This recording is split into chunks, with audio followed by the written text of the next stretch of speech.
Hey guys, ketemu lagi pertemuan kedua ya. Kita masih membahas tentang perjuangan pertahanan kemerdekaan Indonesia dengan kekuatan senjata. Masih ya tentang yang tadi.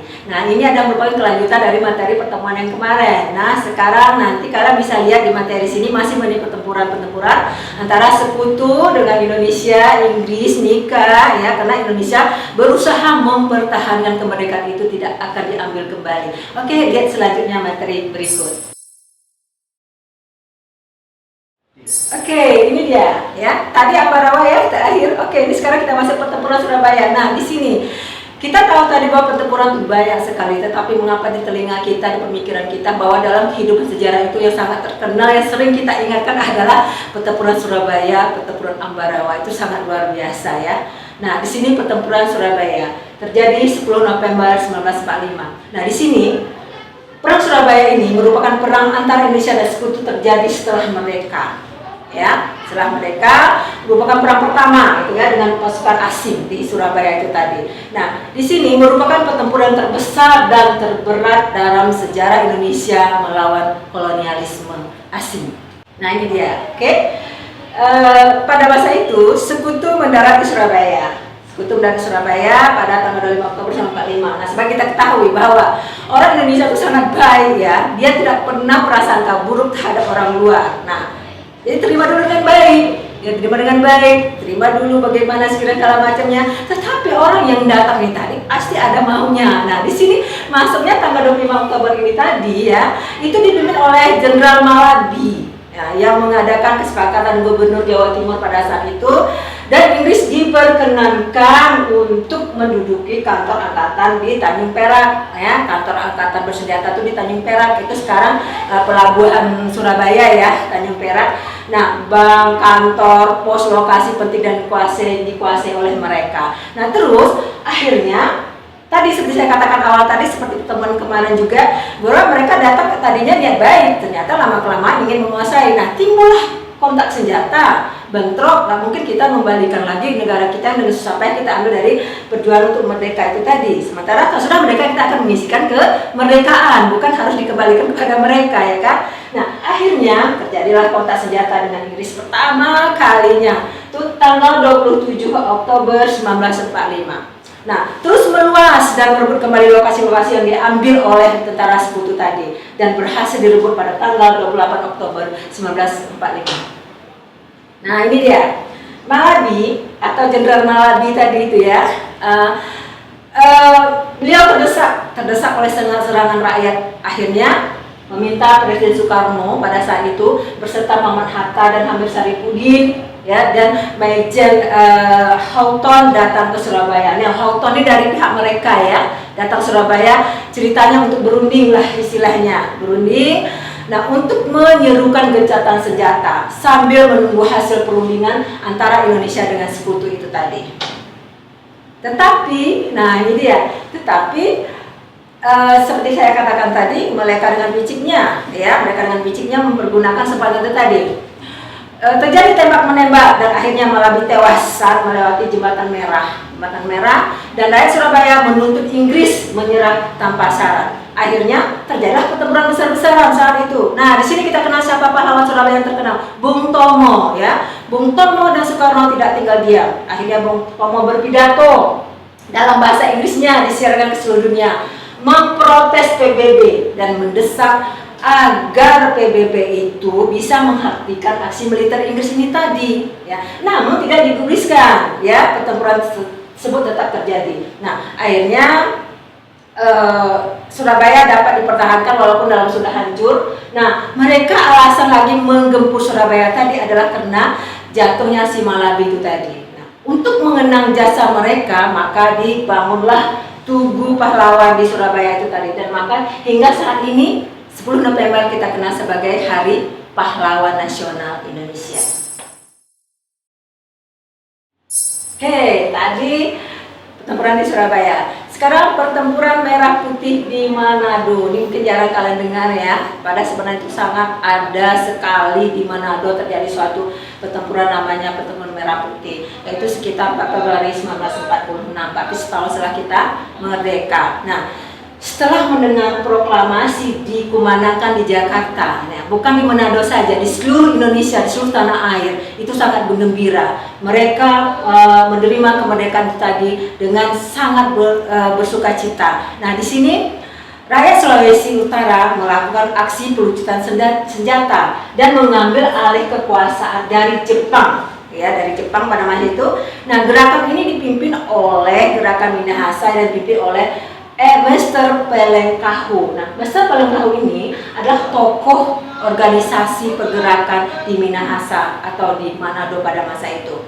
Terus pada tahun 1945, tepatnya di bulan September, datanglah sekutu ini tadi membonceng nikah lagi. Nah, terus ingin menegakkan kembali kekuasaan Belanda di Manado. Nah, otomatis akan ditolak ya kan? Seenak dia aja datang mau mendirikan kekuasaan di sana. Nah, tetapi mendapat perlawanan dari rakyat Manado itu tadi, dan memiculah munculnya konflik senjata di antara mereka.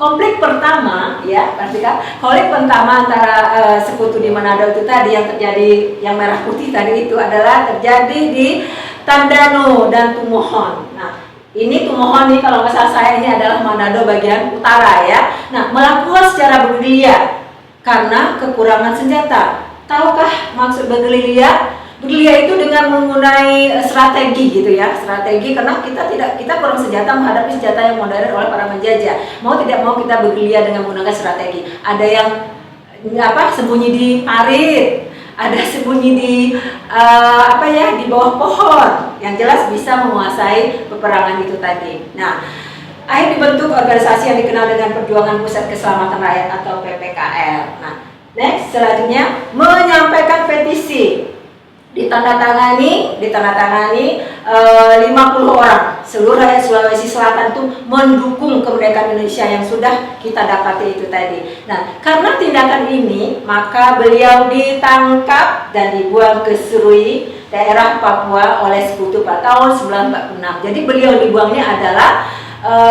gubernur itu tadi ya, gubernur Dr. Samratulangi. Ya, di sini ada Dr. Samratulangi. Pada saat itu merupakan gubernur, itu dibuang beliau ke daerah Papua tersebut.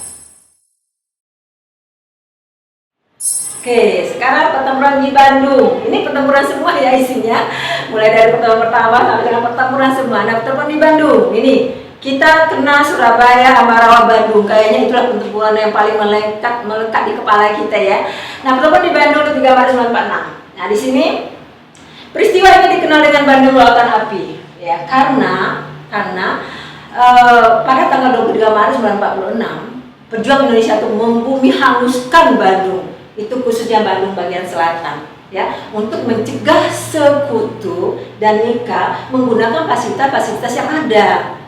Itu tujuan rakyat Bandung pada masa itu. Nah, ini terjadi, saya tambahkan ya materinya. Sini terjadi di tengah malam, ya menjelang subuh. Mereka mengungsikan rakyat Bandung Selatan tadi karena mau dibakar kan itu habis-habisan. Terus selanjutnya, Inggris tiba di Bandung itu 12 Oktober 1945. Nah, pada saat itulah rakyat sedang melakukan pemindahan kekuasaan dari tangan Jepang ke tangan mereka untuk menambah kedatangan mereka menambah ketegangan karena mereka memberi ultimatum kepada rakyat Bandung. Ya, beri ultimatum sama seperti tadi di Medan, memberi ultimatum pada rakyat Medan, tapi tidak digubriskan. Nah, mereka ini juga memberi ultimatum, tapi tidak digubriskan atau tidak diindahkan. Akhirnya terjadilah pertempuran tersebut. Nah, pada tanggal 23 Maret 1946, sekutu memberi ultimatum lagi, ya, agar kota Bandung dikosongkan. Misalnya, saudara-saudara silakan kalau tinggalkan Bandung ini, mau kami kuasai. Nggak mungkin ya kan, orang negara kita yang diusir, sepertilah kira-kira.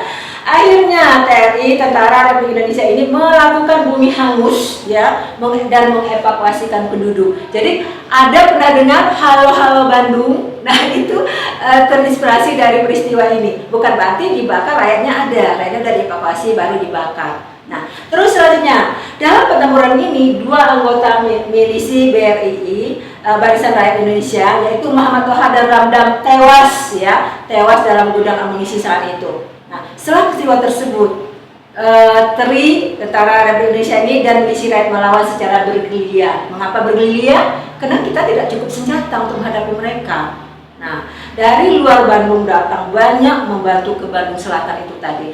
Dan dari peristiwa inilah saya katakan tadi, maka terciptalah lagu Halo Halo Bandung itu tadi. Oke, next, pertempuran Margarana atau Puputan Margarana. Di mana ini? Oke, ini adalah pertempuran terjadi di Bali. Nah, itu Puputan artinya bertempuran sampai darah terakhir, itu artinya ya. Jadi mereka istilah pilih hidup apa mati. Nah, jadi mereka pilih sampai mati, itu artinya. Nah, ini terjadi sekitar 18 November 1946. Terjadinya di Bali, tepatnya di Tabanan, Bali, ya. Yang dipicu dari perjanjian Linggarjati. Nah, di sini pada masa perjanjian Linggarjati itu Bali tidak dimasukkan ke wilayah Indonesia. Jadi mereka tidak terima Bali ini dikeluarkan dari wilayah negara Indonesia seperti itu. Dia keluar dari wilayah Indonesia bagian timur. Nah, dan pada masa yang sama, Letkol I Gusti Ngurah Rai. Nah, itu adalah sekarang namanya Bandara Bali ya. Gusti Ngurah Rai itu sedang berada di Jogja. Beliau tidak ada di Bali. Jadi beliau tidak bisa memimpin pertempuran pada saat itu. Terus pada saat itu Belanda mengajak bekerja sama. Ya, sedangkan tapi ditolak oleh beliau untuk tegas melawan Belanda. Nah, akhirnya karena Gusti Ngurah Rai tidak mau bekerjasama dengan Belanda, beliau secara keras menolak ya pekerjaan sama itu tadi. Akhirnya memerintahkan Ciwanara. Ciwanara ini seperti pasukan ya, pasukan anak buahnya gitu ya, untuk melucuti senjata Nika yang ada di Tabanan dan akhirnya berhasil menguasainya. Dan pasukan Ciwanara kembali lagi ke desa Adam yaitu marga Tabanan tersebut. Nah, selanjutnya masih Puputan ya, Puputan di Bali.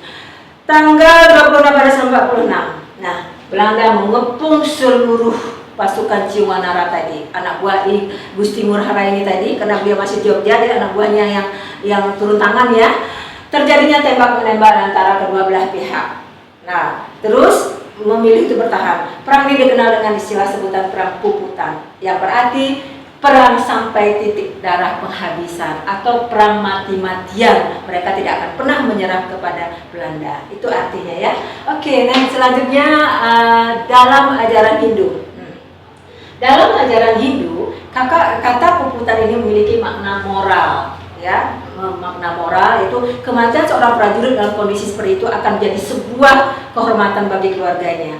Ya, dalam pertempuran tersebut banyak tentara yang meninggal, antaranya 96 orang anggota dari pasukan Ngurah Rai dan 400 orang tewas dari sekutu. Berbanding terbalik ya, masih banyak dia. Ya begitulah kalau orang menguasai daerah orang lain tanpa diizinkan oleh orang lain. Oke, selanjutnya untuk menang peristiwa tersebut, maka di area pertempuran itu dibuat tugu pahlawan Taman Pujaan Bangsa namanya. Jadi kalau ke Bali, pas ke Tabanan, ketemu nanti di sana ya. Nah, setiap tanggal 20 November diperingatilah sebagai hari perang Puputan Margarana oleh orang di Bali itu tadi. Oke, selanjutnya peristiwa Westerling di Makassar. Nah, ini dia. Kalau kalian pernah baca di mana aja ya, buku pengetahuan apa aja atau di Google atau di mana, inilah peristiwa yang paling kejam di Indonesia pada saat itu. Kalau di Jerman mungkin Nazi ya, Hitler, Nazi. Nah, di Indonesia ada Westerling di Makassar. Beliau tidak pilih bulu, mau anak kecil, mau segala macam, dibunuh secara massal oleh Westerling tersebut. Nah, di sini terjadi sekitar 7 Desember 1946. Gubernur Sulawesi Selatan pada saat itu adalah Samratulangi ya, membentuk Pusat Pemuda Nasional Indonesia namanya PPNI yang diketuai oleh Manai Sofyan. Nah, Manai Sofyan, yang kedua merupakan wadah untuk menampung suatu aspirasi rakyat. Ya, misalnya rakyat mau mengadu tentang apa, mau diskusi tentang apa, mereka mengadu kepada Manai Sofyan itu tadi. Nah, terus pada tanggal 5 Desember 1946, Belanda mengirimkan Westerling, ya, Westerling ke Indonesia, yaitu untuk menuntaskan pemberontakan, ya, untuk memberontakkan para pejuang dan rakyat Makassar yang menentang terbentuknya MIR. Mengapa? Ntar ya, saya tambahkan lagi. Negara Indonesia Timur ini kan tidak mengapa rakyat menentang, karena seandainya dibentuk mereka terpisah dari NKRI, ya. tidak utuh lagi. Sementara Indonesia mempertahankan NKRI itu tadi yang baru kita rebut, baru proklamasi. Disitulah terjadinya pertempuran tersebut. Nah, ini merupakan strategi dari mereka ya untuk jangan terpecah belah itu tadi. Para pemuda seperti Andi Rifai, Robert Walter Mengensidi, nah ini kalian tahu seorang pemuda yang masih muda belia, udah berani dia menjadi pahlawan, berhasil merebut tempat strategis yang diambil oleh Nika ini tadi. Nah, terus selain mereka dikenal juga pahlawan, seorang wanita bernama Emi Sailan. Nah, dalam pertempuran tersebut, ya dikasih beliau berhasil meledakkan granat kepada lawan, ya kepada lawan tadi, dan ia tewas bersama orang-orang Belanda itu tadi. Ya, jadi beliau jadi pahlawan wanita pada masa itu ya kan. Nah, terus Westerling, nah ini dia. Westerling ini tadi menerapkan metode Gestapo. Nah, apa itu? Suatu polisi rahasia seperti di Jerman pada masa Hitler ini saya katakan tadi, ya. Jadi politik Hitler Jerman itu yang Nazi itu yang diambilnya diterapkan di Makassar itu. Luar biasa ya kan? Nah, menangkap setiap orang yang dicurigai sebagai musuh siapa aja tanpa pandang bulu. Itu dia politik Westerling. Nah, Belanda melakukan tindakan yang sangat mengerikan itu ya. Pada tanggal 7 sampai 25 Desember 1946 ya, sekitar 40.000 rakyat terbunuh oleh pasukan Westerling. Itu tadi saya katakan mereka tidak pilih bulu, mau anak bayi, mau wanita, mau siapa saja dianggap itu sebagai musuh oleh Westerling. Nah, akhirnya Walter Mengensidi, nah beliau ditangkap pada Februari 1947 ya. Berarti setahun setelah pertempuran ini. Kan terjadi 46 ya kan? Oke. Dan berhasil kabur. Kabur si Mengensidi ini tadi. Kemudian ditangkap lagi tanggal 27 Oktober 47.